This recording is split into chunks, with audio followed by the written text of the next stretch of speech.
नजर आ रहा था। डाक बंगला या यूं कह लीजिए सरकारी गेस्ट हाउस, जहां सरकारी कर्मचारी, नौकरशाह और मंत्री लोग रुक सकते हैं। उस रात मनमोहन अपनी बीवी अनु, बेटे रवि और बेटी जीविका के साथ वहां रुकने आया होता है। वो एक आम आदमी होता है, इसलिए भुगतान भरकर वो वहां ठहरता है। अब कोई गेस्ट हाउस नजर ही नहीं आ रहा मुझे, इसीलिए यहाँ आना पड़ा। माफ करना रवि बेटा। क्या पापा, आप भी? ये डाक बंगला कितना खौफनाक नजर आ रहा है। इसमें हम अगले 2 दिन कैसे बिताएंगे? रवि बेटा, कॉलेज का लास्ट ईयर चल रहा है तुम्हारा, इतने बड़े हो गए हो फिर भी इतना डरते हो। अब हम भी क्या करें, अगले 2 दिनों तक इस गांव से बाहर मौसम खराब होने की आशंका है और साथ ही भूकंप आने की भी। अरे मेरे डरपोक भाई, तुम कब सुधरोगे? अरे उल्टा इस डाक बंगले की खूबसूरती को देखो ना, यहाँ की शांति में कितना सुकून है। उफ। चुप रहो जीविका। वो चारों अपने अपने कमरों में आराम करने चले जाते हैं। रवि और जीविका एक कमरे में सोते हैं और मनमोहन और अनु एक कमरे में। जब जीविका आराम कर रही होती है तभी अचानक से रवि को बाहर से किसी के हंसने की आवाज आती है।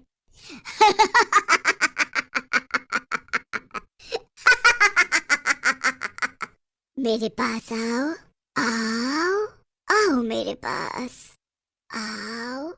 ये किसकी आवाज है? कौन है? रवि के पसीने छूटने लगते हैं और वो बालकनी में जाता है। तभी उसे वहाँ कोई नीचे नहीं दिखता है और ना ही दूर दूर तक जंगल में कोई नजर आता है। यहाँ तो दूर दूर तक कोई नजर नहीं आ रहा है। फिर ये आवाज किसकी थी? जीविका, तुम पागल हो क्या? ऐसे कोई करता है क्या? मैं कितना डर गया एक पल के लिए। सॉरी, मैं तुम्हें बस इतना कहना चाहती हूँ कि तुम अपने मन में से इस डर को भगा दो। ये जगह दिखने में जितनी हॉन्टेड है उतनी असल में है नहीं यार। थोड़ी देर बाद वो चारों खाना खाने नीचे आते हैं।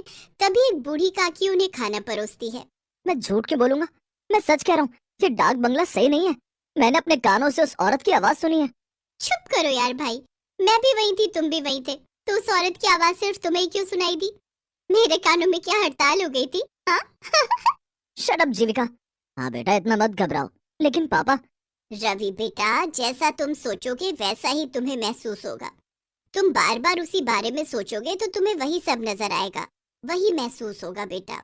चुपचाप खाना खाइए, वरना ठंड में जल्दी ठंडा हो जाएगा। वैसे भी डाक बंगले की दीवारों को शांति पसंद है, हल्ला नहीं। जी काकी। सभी खाना खाकर सो जाते हैं, लेकिन रवि को रात को नींद ही नहीं आती। वो हर वक्त बस उस आवाज के बारे में ही सोचता है। तभी उससे कमरे का दरवाजा अपने आप धीरे धीरे खुलते हुए दिखाई देता है। ये क्या? ये दरवाजा अचानक से कैसे खुल रहा है? ये सब क्या हो रहा है? दरवाजा अपने आप खुल जाता है और रवि बिस्तर से उठकर हिम्मत जुटाते हुए दरवाजे के पास जाता है। तभी वो एक काले साई को फौरन सीढ़ियों से नीचे की तरफ भागते हुए देखता है। ये देख रवि की सांसें तेज और कलेजा कांपने लगता है। कौन था वहाँ? कौन था? और ये क्या? ये पेपर, इस पे तो खून की स्याही से लिखा है, मैं तुम सबकी जान ले लूंगी। क्या? तभी रवि बहुत ज्यादा डर जाता है और वो तुरंत मनमोहन, अनु और जीविका को उठाकर उन्हें सब कुछ दिखाता है और साथ ही वो पेपर भी दिखाता है। मेरा यकीन कीजिए माँ पापा, मैं झूठ क्यों बोलूं भला? मैंने सच में किसी काले साए को सीढ़ियों से नीचे की तरफ भागते हुए देखा है। और ये पेपर, इस पर खून की स्याही से लिखा है, देखो आप। उस पेपर से वो सब लिखा हुआ मिट चुका था। ये देख रवि के होश उड़ जाते हैं। ऐसा कैसे हो सकता है? रवि, एक काम करो, तुम और जीविका हमारे कमरे में सो जाओ। चारों एक साथ सोएंगे तो किसी को डर नहीं लगेगा।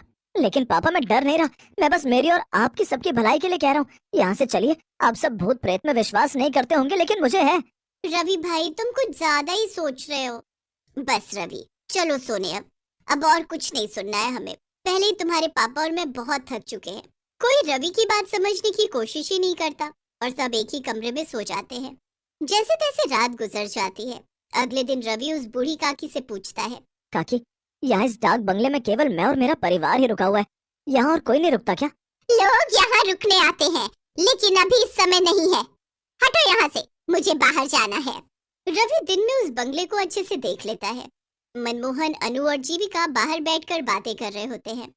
अरे रवि भाई, आओ हमारे साथ बैठ जाओ, वरना फिर कोई भूत आकर आपको परेशान कर लेगा। बस जीविका, कितना परेशान करोगी तुम उसे चिढ़ा चिढ़ा कर। ओके बाबा, सॉरी। रवि कुछ दूर टहलने जाता है और तभी उसे एक लड़की दिखाई देती है जो सुनसान सड़क पर फूल बेच रही होती है। साहब फूल ले लो ना साहब, गुलाब, चंपा, चमेली, मोगरा, जास्मीन, सारे फूल है मेरे पास। नहीं, मुझे नहीं चाहिए कोई फूल। अच्छा ठीक है, लेकिन मेरी बोनी हो जाए इसलिए एक फूल तो ले लीजिए प्लीज साहब। रवि उस फूल को खरीदकर अपनी माँ अनु को बालों में लगाने के लिए दे देता है। बाद में जब अनु बाथरूम में मुंह धोने जाती है तभी वहाँ की लाइट अचानक से बंद चालू होने लगती है। अरे इन लाइट्स को क्या हो गया अचानक से? और जब अनु आईने में देखती है तभी उसके पीछे एक औरत खड़ी होती है जिसकी शक्ल काफी ज्यादा खौफनाक होती है। अनु की चीख सुनकर सभी उसके कमरे में भागे चले आते हैं और उसे वहाँ पर बेहोश पाते हैं। माँ माँ आंखें खोलो ना माँ। थोड़ी देर बाद जब अनु को होश आता है तभी वो उन तीनों को सारी घटना बताती है। अनु की जुबानी ये सारी बातें सुनकर उन तीनों के पैरों तले जमीन खिसक जाती है। माँ ये सब सच है? हाँ जीविका बेटी, रवि बिल्कुल सच कह रहा था। देखो मैंने कहा था ना आप तीनों से, इस डाक बंगले में जरूर कुछ तो गड़बड़ है। मनमोहन जी मुझे कुछ नहीं पता, हम कहीं और रुक लेंगे, चाहिए तो जंगल में रुक लेंगे, लेकिन इस भूतिया डाक बंगले में बिल्कुल नहीं। हाँ पापा, अगर माँ और रवि ने यहाँ कुछ ऐसा महसूस किया है तो हमें यहाँ नहीं रुकना चाहिए। हाँ अनु ठीक है, अपना अपना सामान ले लो, हम सब अभी इसी वक्त यहाँ से निकलते हैं।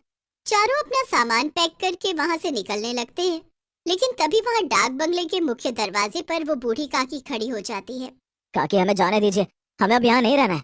नहीं कहा ना, एक बार जब कोई इस डाक बंगले में आ जाता है तो वो फिर से वापस नहीं जा पाता। नहीं, आप हमें यहाँ जबरदस्ती रुकने के लिए नहीं कह सकती काकी, हमें जाने दीजिए प्लीज। मतलब ये कि तुम सब अब हमेशा हमेशा के लिए यहीं पर रहोगे, इंसान बनकर नहीं बल्कि भूत बनकर। उतने में अचानक से वो बूढ़ी काकी अपने भूतिया रूप में बदल जाती है और वहाँ आसपास सभी भूत इकट्ठे हो जाते हैं।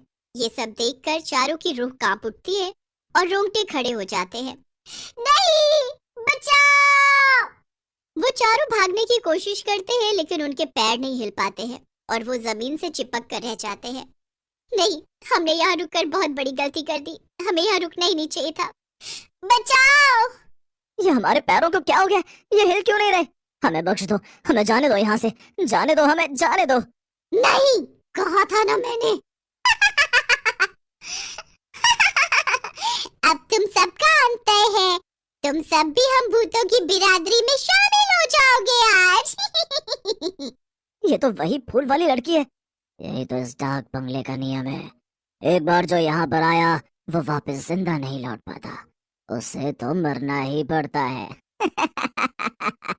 ये सब मैंने शुरू किया था क्योंकि कई सालों पहले इसी डाक बंगले में काम करते करते गेस्ट ने मेरी जान ली थी, क्योंकि मैंने उसे सोने की तस्करी करते हुए पकड़ लिया था और मैं उसका जुर्म पुलिस को बताऊं, इस डर के कारण उसने मुझे मार दिया, क्योंकि सभी इंसान ऐसे ही होते हैं, मतलबी और बुरे।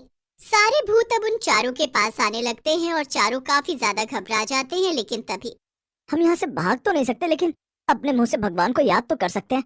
माँ, पापा, जीविका, हनुमान जी ही अब हमें बचा सकते हैं। वो चारों एक साथ हनुमान चालीसा बोलना शुरू कर देते हैं। जय हनुमान ज्ञान गुण